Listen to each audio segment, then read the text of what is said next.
She texted the wrong number. Flirting, the millionaire who read it did not block her. He proposed a deal. Hello everyone. Before we begin today's story, I have a small favor to ask. Please hit subscribe and turn on the notification bell so you never miss our channel's new videos. It is quick, free, and the best way to support us in bringing you more dramatic stories. Your support means the world to us. Where are you watching from? Drop your city or country in the comments below. Thank you very much. Now, let us get back to our main character. The night was quiet, the kind that made the city hum feel distant. In a small apartment on the east side, Lila Bennett, a freelance illustrator barely keeping up with rent, sat at her tiny desk, staring at her phone. Her best friend had convinced her to message the guy she had been talking to on a dating app. So she typed something bold, something a little flirty, then hit send. But in her exhaustion, she mistyped one digit. The message went to Ethan Ward, a 34-year-old tech millionaire who had just ended a long day in his corner office overlooking downtown Chicago. He was reviewing reports when his phone buzzed. The screen flashed a message from an unknown number. If we ever meet, I owe you a drink for surviving Monday. He frowned, then smirked. It had been months since anything made him smile that easily. Instead of ignoring it, Ethan typed back, "Careful, I might take that offer seriously." Across town, Lila blinked in shock. The reply came too fast. Her fingers hovered over the screen, heart pounding. "Who is this?" she wrote. "The guy you just offered a drink to," he answered. Her stomach dropped. "Oh my God, wrong number," she whispered, cheeks burning. "I am so sorry, that was not for you." Ethan stared at her message, then replied, "No harm done. But since fate dialed my number instead, maybe it was not a mistake." Something about his tone, calm, amused, a little mysterious, pulled her in. They kept texting for hours. She found him witty but grounded, not like the arrogant men she met at art fairs. He asked about her drawings, her dreams, and the stubborn landlord, who kept raising her rent. She laughed when he called her the most accidental optimist he had ever met. By midnight, she was smiling at her phone like a teenager. Then he wrote one last line that made her freeze. "I have a proposal. Meet me tomorrow at Café Meridian, noon." The next day, Lila arrived early, nervous and curious. When Ethan walked in, tall, confident, with that quiet authority that made people turn their heads, she felt the ground shift. He was no random stranger. He was Ethan Ward, founder of Ward Innovations, one of the most powerful names in Chicago's tech world. He sat across from her, eyes steady. "You said you were struggling with rent," he began. "I need someone to play a role for me. A fake fiancé, a contract marriage, nothing more. 3 months. You will be well compensated." Lila blinked, unable to speak. He leaned forward, voice low. "It is not about love. It is business. But if we do this right, we both get something we need." Outside, the cafe doors swung open with a gust of wind, scattering napkins across the floor. And in that moment, Lila realized her one wrong text had just rewritten her entire life.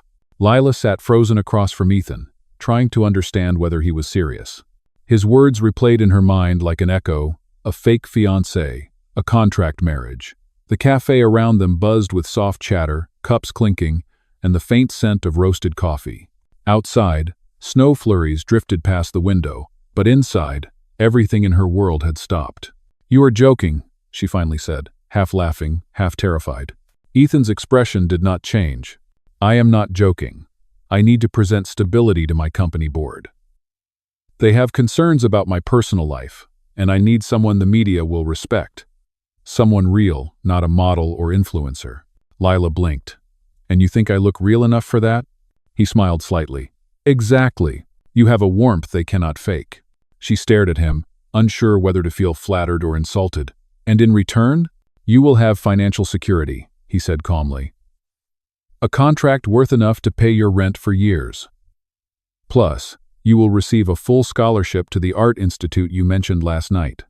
Lila's throat tightened. She wanted to say no. She wanted to laugh in his face and leave. But the thought of that scholarship, of finally having a future, made her hesitate. "I do not know you," she whispered. "Then get to know me," Ethan replied, his tone quiet but sure. "We can meet my legal team tomorrow. They will outline the terms. It will last 3 months. No romantic expectations, no personal involvement. Only appearances at events. When it is over, We walk away richer in different ways. The next day, Lila arrived at his corporate tower, her stomach in knots.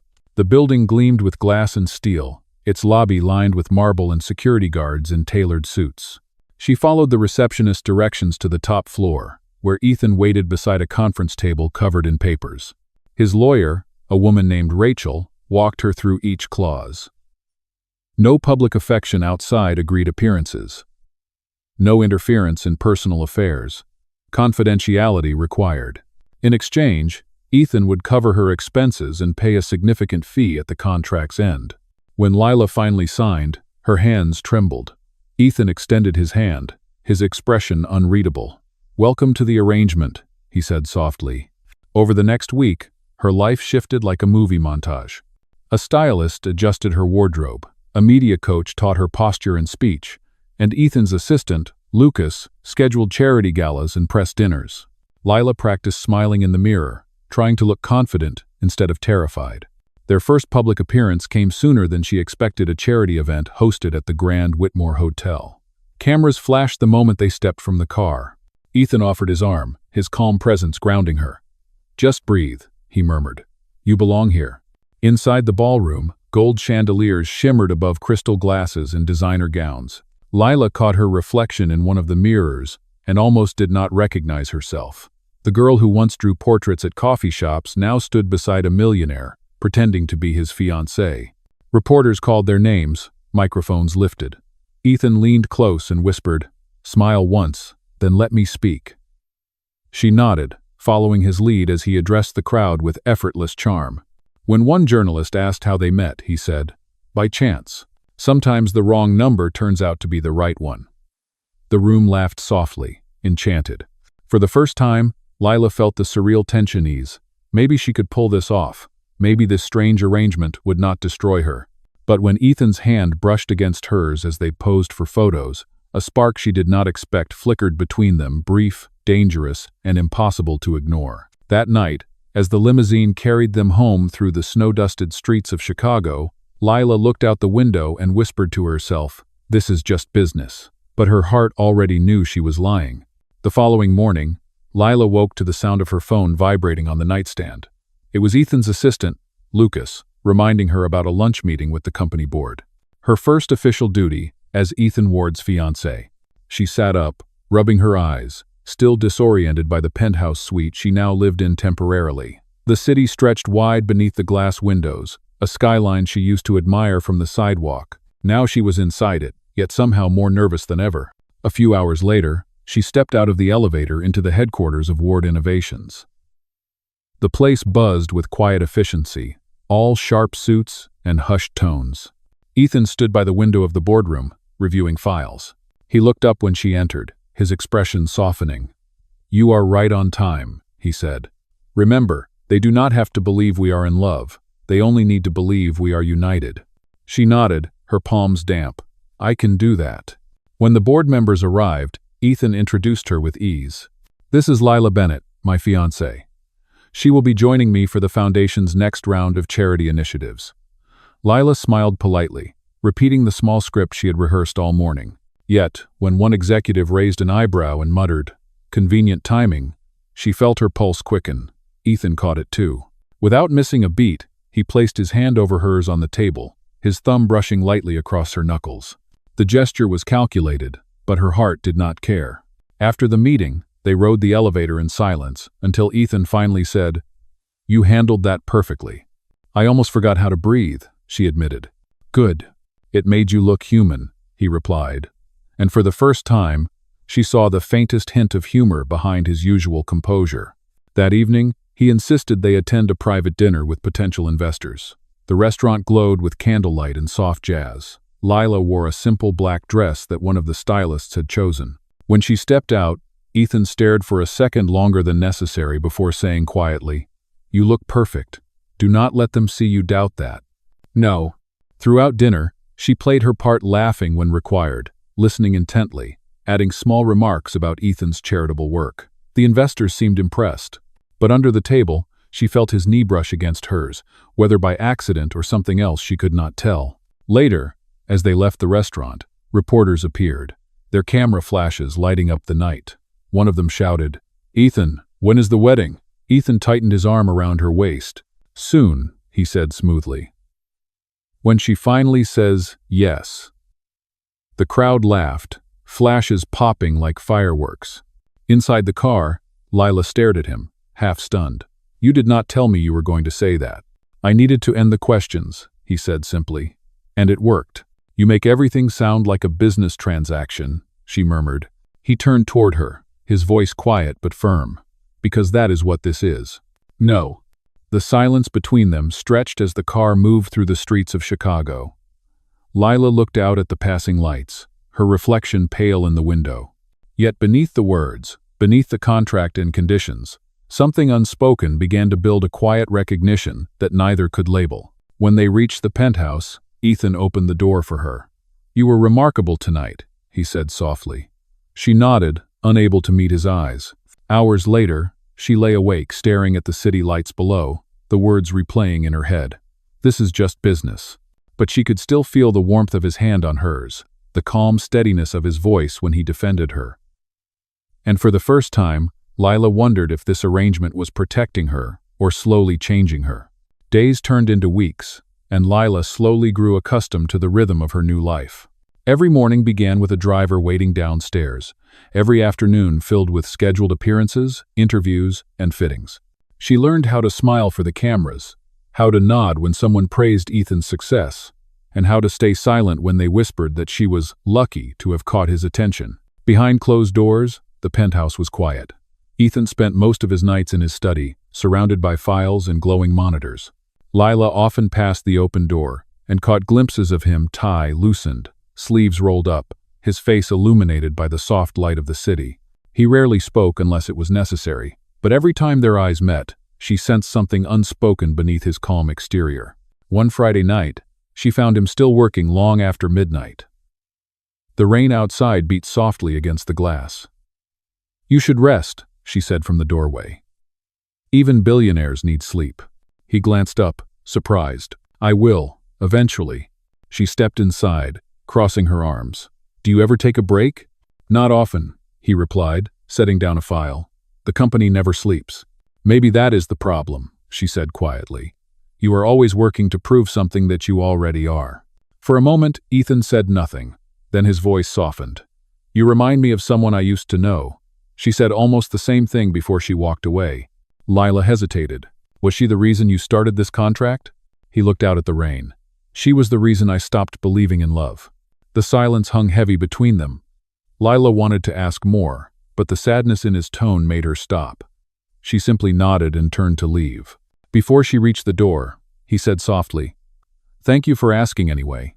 The next evening, they attended a gala hosted by one of Ethan's longtime investors. The ballroom glittered with gold chandeliers and tuxedos. Lila had memorized her lines, her smile perfectly rehearsed. But halfway through the night, she noticed a woman across the room watching Ethan closely, a tall brunette with sharp eyes and confidence that filled the space. When their eyes met, the woman smirked and walked straight toward them. "Ethan," she said smoothly, touching his arm. "It has been a long time." "Vanessa," he greeted her with polite distance. "You look well." She turned to Lila with an assessing smile. "And this must be the fiancé. You certainly move fast." Lila felt her face heat, but before she could speak, Ethan's tone turned cold. "Vanessa, enjoy the evening. This conversation is over." He guided Lila away, his hand firm at her back. Once they reached a quieter corner, she exhaled. "That was her, was it not?" Ethan's jaw tightened. "My ex. She never misses a chance to stir trouble." Lila studied him carefully. Beneath his composed surface, she saw a flicker of something raw, anger, maybe pain. "You do not have to face her alone," she said softly. "You have me." He looked at her, truly looked, and for the first time there was no business between them, no contract, only a quiet understanding. Later that night, back in the car, neither spoke. The city lights blurred by, streaking across the windows like memories neither could escape. When they reached the penthouse, Ethan paused before unlocking the door. "Lila," he said, voice low, "thank you for tonight." She smiled faintly. "You are welcome." That night, as she lay awake, she realized that the distance between them was shrinking not by choice, but by something deeper, something dangerous. What had started as a deal was slowly turning into a truth neither of them could ignore. The days after the gala felt different. Something in the air between Lila and Ethan had shifted, subtle, fragile, but undeniable. He was no longer just the man behind the contract. He was human, thoughtful, and occasionally vulnerable in ways she had never seen before. Their conversations grew longer, their silences more comfortable. One morning, Lila woke to find a note on the kitchen counter beside a cup of coffee already poured. "Meeting at 10.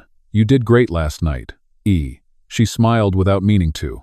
It was such a small gesture, yet it felt strangely intimate.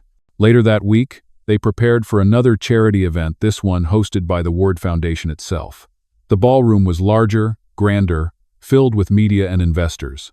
Ethan's assistant, Lucas, reviewed every detail as if the company's reputation depended on it. Lila stood beside Ethan as photographers lined the entrance. "Are you ready?" he asked quietly. "As ready as I will ever be," she replied, taking his arm. The night unfolded perfectly until a journalist approached them with a sharp grin. "Mr. Ward, people are saying your engagement is a publicity stunt. Would you care to comment?" The crowd hushed. Lila felt her breath catch, but Ethan did not flinch. He turned to the reporter with calm confidence. "You are right," he said. "It began as a business arrangement. But sometimes, the best partnerships are the ones you do not plan." The cameras erupted with questions, flashes exploding like fireworks. Lila stared at him in shock. He had not denied it, but he had not exposed her either. He had spoken a truth that protected them both while hinting at something deeper. After the event, they returned to the penthouse in silence. Ethan loosened his tie, exhaustion in his voice. "I'm sorry about that. I should have prepared you." "You handled it well," she said softly. "Better than I could have." "Oh." He looked at her, studying her face as if searching for something. "You did not sign up for chaos, Lila." She gave a small smile. "Maybe I did not, but I am learning to handle it." That night, the snow fell heavy outside the windows. Lila sat in the living room sketching while Ethan worked nearby. The quiet felt comfortable until a faint tremor broke it, Ethan's phone buzzing across the table. He glanced at the screen, his jaw tightening. Lila caught a glimpse of the name before he turned it face down. "Vanessa." He stood abruptly. "I need to take care of something at the office." "It is past midnight," she said.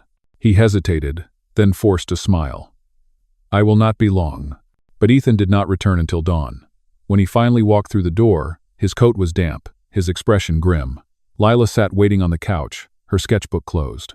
"You went to see her, did you not?" she asked quietly. He froze. "She showed up uninvited. I went to end it." "Do you expect me to believe that?" "Lila," he said firmly, "this is not what you think." She stood, her voice trembling. "Then tell me what I should think, Ethan. You promised honesty." He looked at her for a long time, then said quietly, "You are right, but some truths only make things harder." The silence that followed was cold and heavy. Lila turned away, hurt flashing in her eyes. "This is exactly why you needed a contract, is it not? So you could control everything, even me." Ethan took a step forward but stopped himself. "It was never about control," he said softly. "It was about safety, for both of us." Lila shook her head. "Then why does it feel like a cage?" She walked past him to her room, closing the door gently behind her. On the other side, Ethan stood alone, staring at the city skyline that once made him feel powerful. Now, it only made him feel small. For the first time since their deal began, both of them realized how dangerous pretending could be because somewhere along the way, the line between contract and connection had already blurred. The following days were tense and quiet inside the penthouse. Lila and Ethan moved like strangers, sharing the same roof, polite but distant. The air between them, once filled with warmth and teasing remarks, now felt heavy and sharp. Lila spent her hours sketching in the guest room, using her pencil to drown out the silence. Ethan buried himself in work, leaving early and returning late, his eyes shadowed with fatigue. One evening, she found herself standing by the window, staring at the snow falling over the city. The lights below blurred like fading stars. She whispered to herself, "This was supposed to be simple." Behind her, a low voice answered, "It never was." "Oh." Ethan stood in the doorway, his tie undone, his hair slightly disheveled. He looked exhausted but sincere. "I should have told you the truth that night," he said quietly. "Vanessa was threatening to leak stories about the company and about us. She wanted to make it look like the engagement was a scam. Lila turned to face him. So you went to buy her silence? I went to end it permanently, he said. And yes, I paid her off. Not because I care about her, but because I will not let her destroy what I built. What you built, Lila repeated. That includes me now, does it not? Another part of your empire? Ethan's shoulders lowered. You are not just a part of the deal anymore, Lila. That is what I have been trying to say. The words hung in the air, fragile but powerful. Lila wanted to believe him, but fear held her back. You cannot just rewrite what this is, she said. You drew the line, remember? No emotions, no real attachment. I know, he said, but lines can blur. For a long moment, neither of them spoke. Then Lila took a step closer. What do you want from me, Ethan? He met her gaze.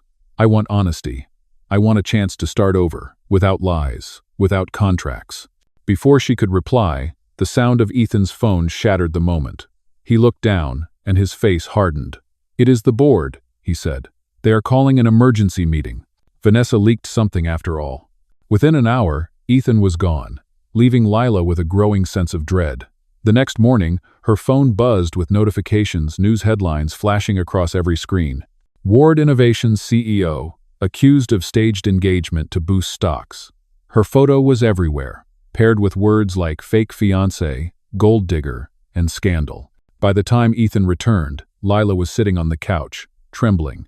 They are destroying me, she said, voice breaking. My name is everywhere. My art pages are gone.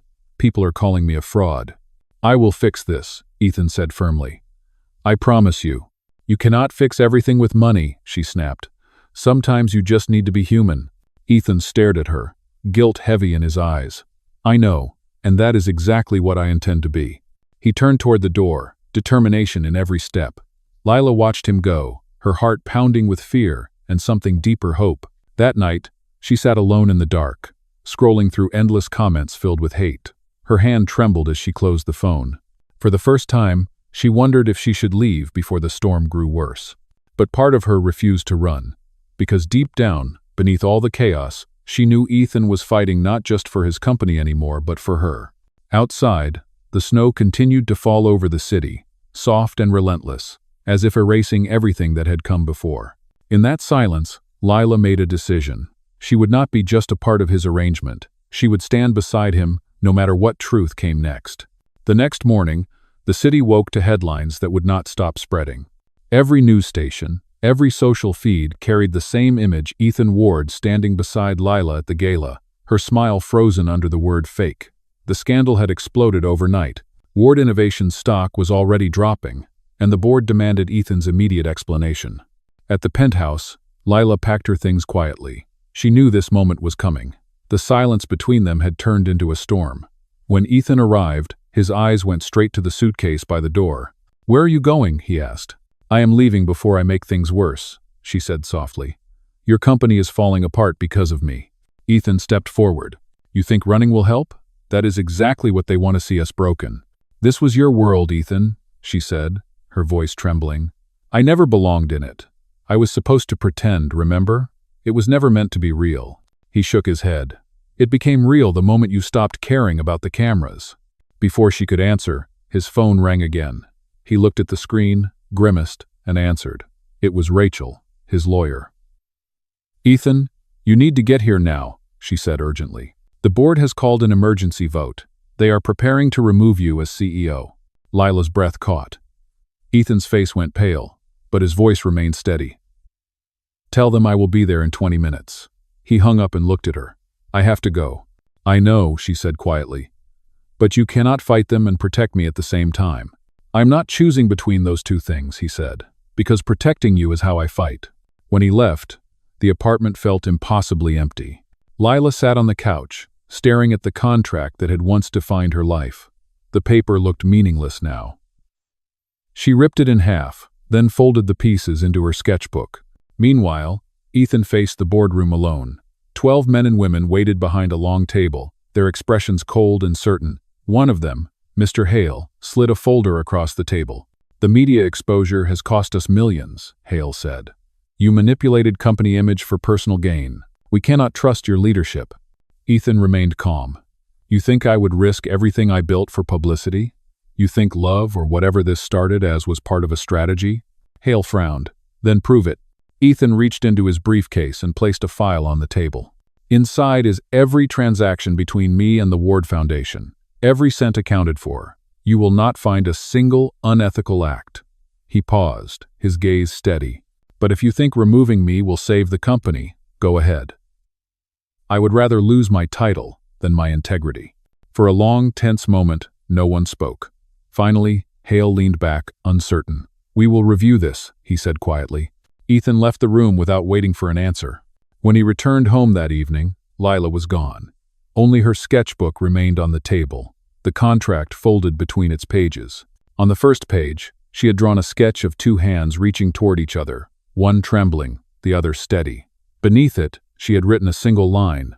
The wrong number changed everything.